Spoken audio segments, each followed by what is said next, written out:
Hi guys, my name is Elisa and I am a former shopaholic. No, seriously guys, I am. That's why for today's video, I wanted to switch things up and share with you guys some of my personal tried and true money saving tips for shopaholics. So if you're interested in checking out this video, you guys already know what to do, and that is to keep on watching.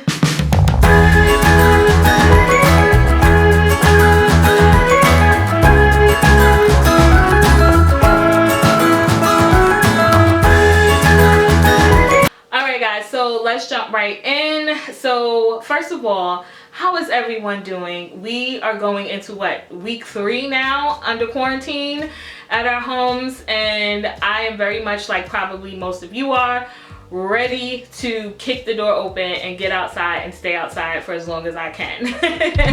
Cabin fever has definitely set in. Has anyone ever seen that movie? Yeah, it's a little gross, but anyway. For today, I thought I would switch things up because for me, I have definitely been, struggling a little bit with sharing fashion videos because we're dealing with some tough economic times. So I want to just make sure I'm doing a little bit of my part of helping people make better choices. So today I just kind of wanted to share just some tips that have helped me to curb my shopping. So if you are a person who definitely knows that they just need to stop spending altogether, by all means, do that. Definitely do that.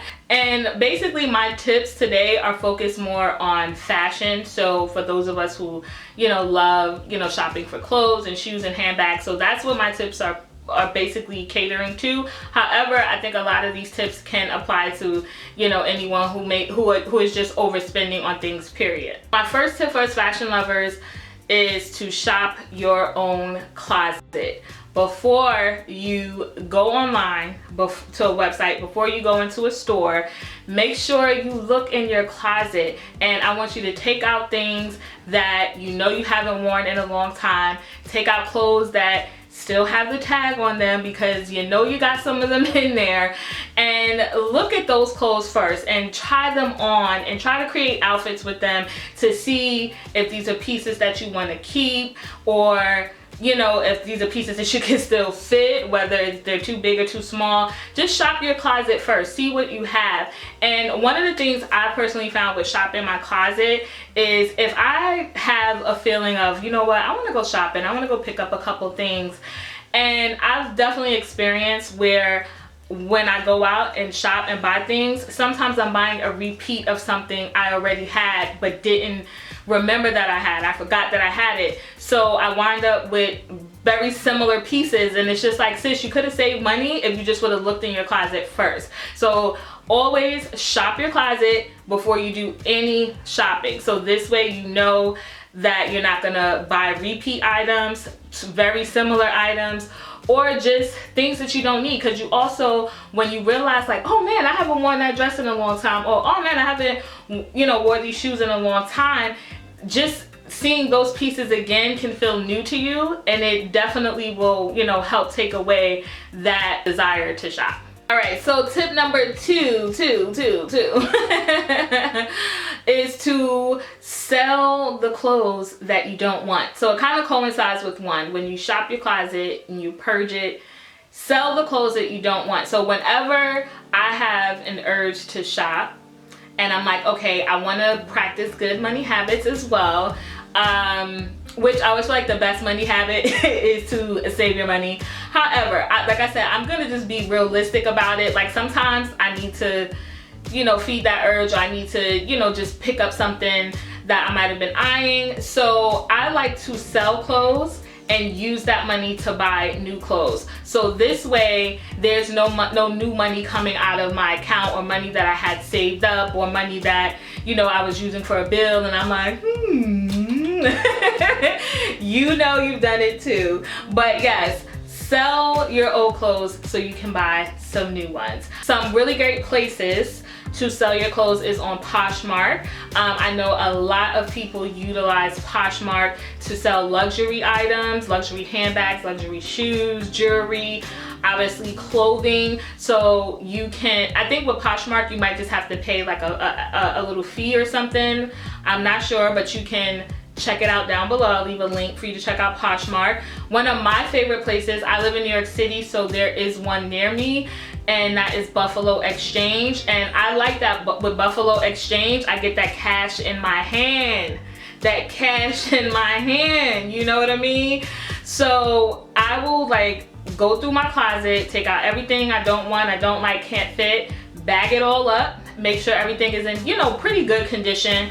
And I go down to my local Buffalo Exchange, wait on a line, and they have what they call like a buyer, and the buyer goes through all of your pieces, every single last one, and depending on the store needs and also depending on the season, they will buy the things that they like, and also you get a percentage with them. So I think for Buffalo Exchange, so their split, I think it's you get 30% of the selling price if you want cash, or you can get 50% of the selling price for store credit, which basically means you can use the money to buy things within the store. So I feel like 8 times out of 10 I always take the cash when it comes to Buffalo Exchange, and I take that cash and I go and buy me some new threads, you know, and I always feel good when I do that. And then the good thing about Buffalo Exchange, I feel like I'm like hyping them up, it's not sponsored, I promise,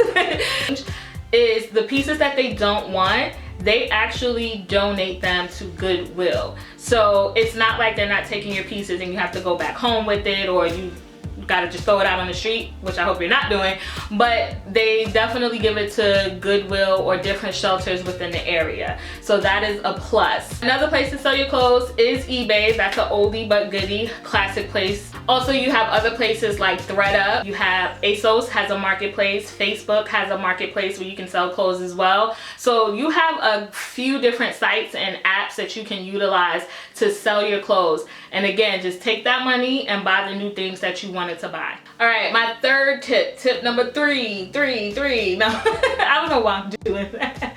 Tip number 3 is to do the 24-hour wait period. Listen, I used to hear this tip a lot back in the day, and I said like, oh my gosh, really? 24 hours? I could have just bought the piece and then I'll just return it if I don't want it. And then what happens? I never get around to returning it, right? So the 24-hour wait period really does work. So back in my Shopaholic days, it used to be really bad. I used to shop literally every day. After work, I would be like, okay, I'm not ready to go home yet. So let me walk around, let me go into this store, let me go into that store, and I'll be like, oh, you know what, this is cute, I might want to get this. You know, do I really need it? I don't know. You know what, let me just get it. And I'll buy it. I'll take it back home.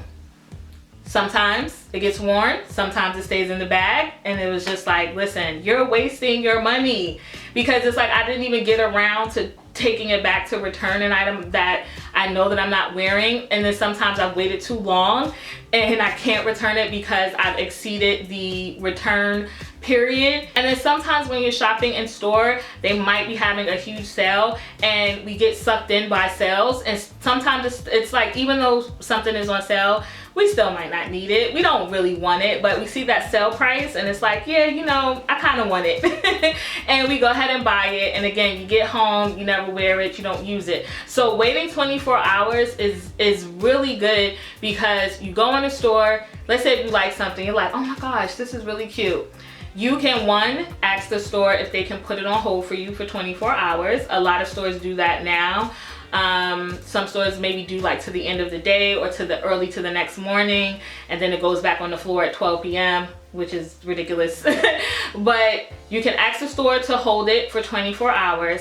You go home, you live your life, and if that piece is still on your mind, if you're like, no, I need it, and you're willing to drive back out to the store, take the train to the store, the bus to the store, then that means you really wanted it. But if you're not willing to do all that, that means you didn't need it, and there you go, you saved you some money, especially when you didn't want it or really need it. So you saved you a couple dollars. And then a lot of the times you even forget about it. There's times that I swore in the store that I wanted something.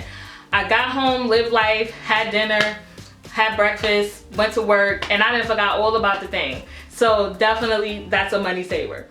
So tip number 4, which is actually one of my favorite tips, and I'm telling you has saved me a lot of money. And not only saved me money, it's actually helped me be a little more responsible. And tip number 4 is to open a shopping savings account.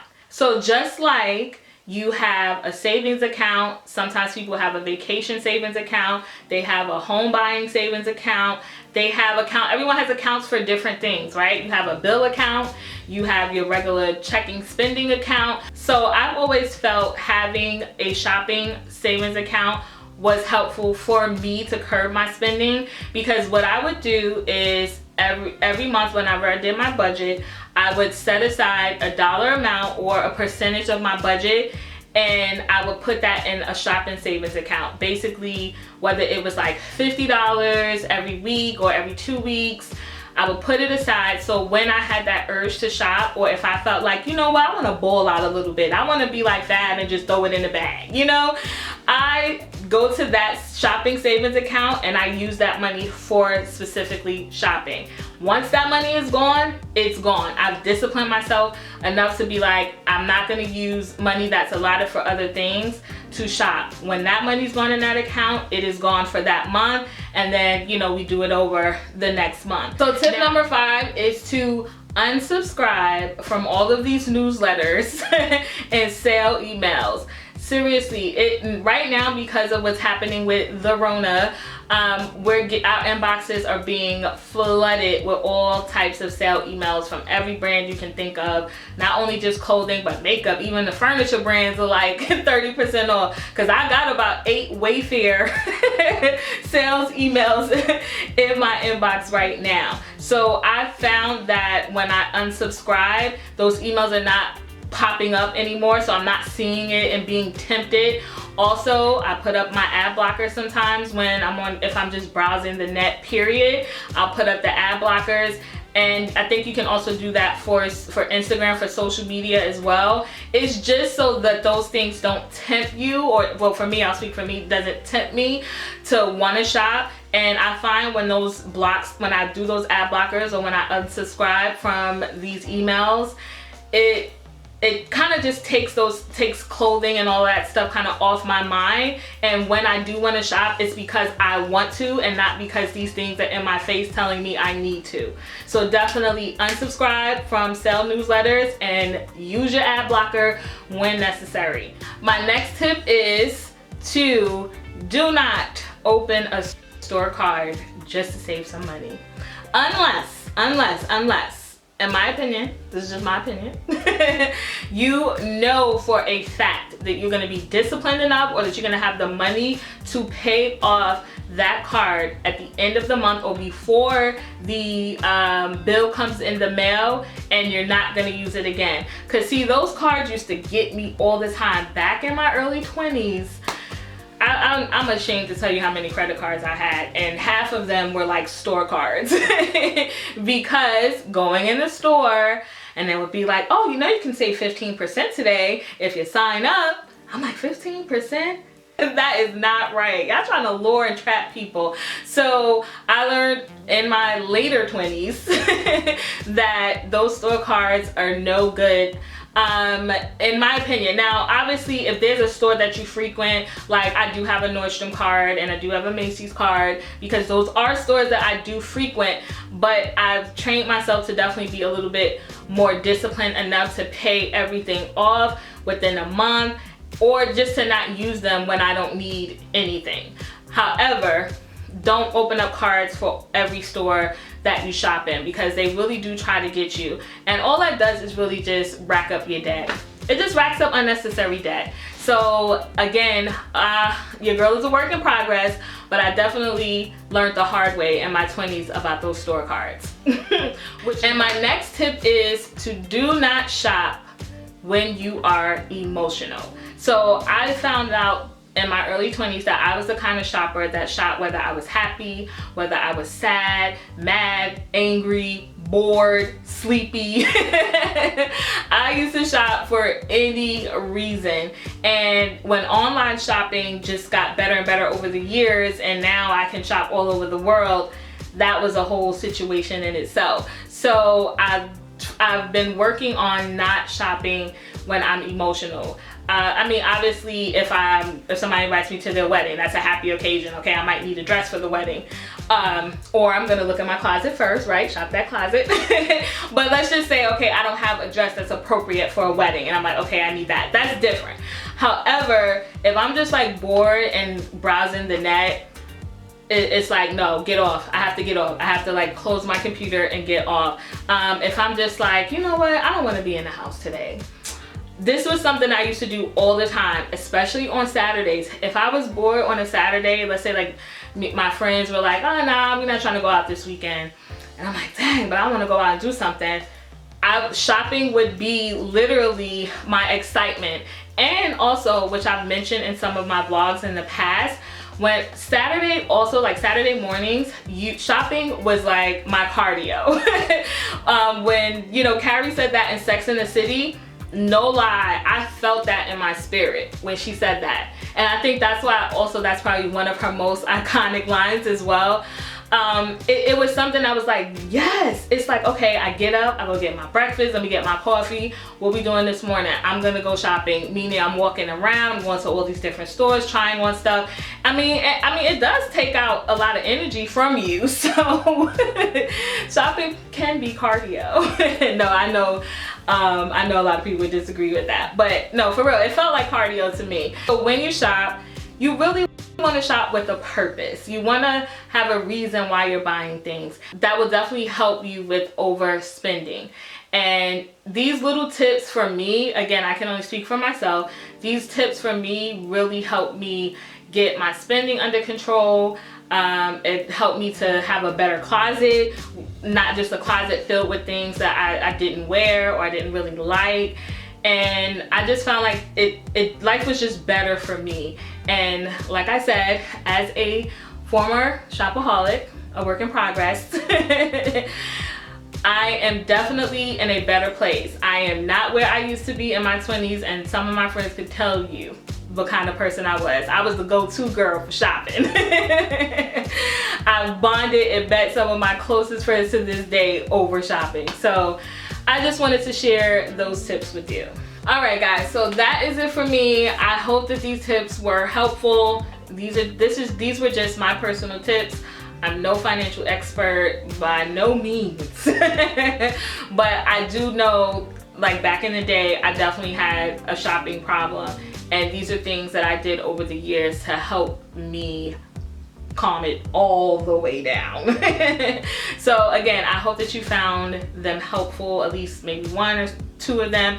Share with me in the comment section below, what are some of your shopping tips? Like, what are things that you've done to help you be a little more financially responsible and not overspend on some of these fabulous clothes and shoes and all those things, or even whatever is just your thing to buy. Like if you like spending a lot of money on comic books or, you know, that kind of stuff. I also have a blog post on this particular topic, so I'll link the blog post down below as well. So if you want to just like read over more of my thoughts on the tips. If you haven't already, make sure you hit that subscribe button down below and join the Stylish Curves family. Also, follow me on Instagram at Stylish Curves. And your girl is on TikTok now. Yeah, baby. So follow me on TikTok at Stylish Curves. Remember to check out the blog for more plus size style, fashion, and beauty, stylishcurves.com. Thank you guys so much. Thumbs up this video if you liked it. And I will see you guys in my next video. Bye.